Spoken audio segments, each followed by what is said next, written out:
La cueillette de Pink Lady débute fin octobre et se termine fin novembre. Vous savez, c'est la variété qui reste le plus longtemps sur les arbres. Tout simplement parce qu'elle prend le temps, lentement, de développer toutes ces saveurs qui lui sont si particulières. C'est d'ailleurs la première variété de pommes à fleurir au printemps et c'est la dernière à être ramassée à l'automne. C'est pour ça que c'est une variété qui demande beaucoup plus de temps et d'attention à apporter en verger. Pour déclencher la cueillette de Pink Lady, il faut réunir plusieurs éléments. Le premier d'entre eux, c'est la couleur.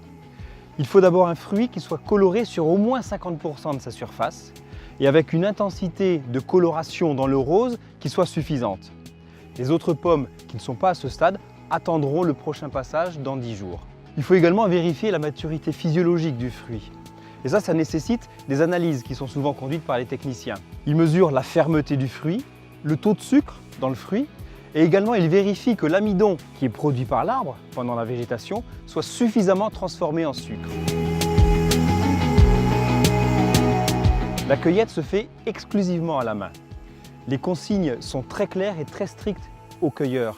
Le geste doit être délicat, il doit être précis. On prend la pomme dans le creux de la main et pas seulement dans le bout des doigts.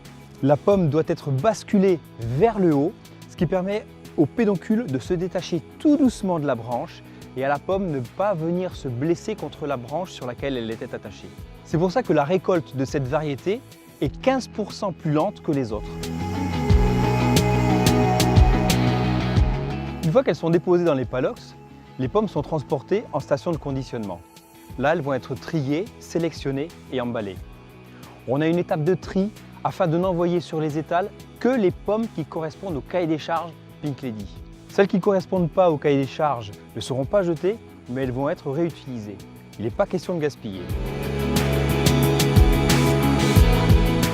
Nous mettons tout en œuvre en verger pour que les pommes bénéficient d'un ensoleillement maximum et optimal. Mais toutes les pommes ne sont pas identiques. Les pommes correspondant au cahier des charges le plus exigeant auront la chance de porter la marque Pink Lady. J'estime que ça représente 65 à 70% de ma récolte. Les pommes qui sont plus petites vont être vendues sous la marque Pink Kids à destination des enfants parce qu'elles sont plus adaptées à leurs mains et à leur appétit.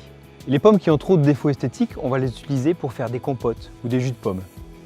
En verger, les pommes trop abîmées sont laissées au sol et elles participent à l'alimentation organique du verger. Par contre, en station, ces pommes trop abîmées sont données à des éleveurs camarguais avec lesquels ils vont nourrir leurs chevaux et leurs taureaux. Notre objectif, c'est de valoriser chaque pomme pour éviter tout gaspillage.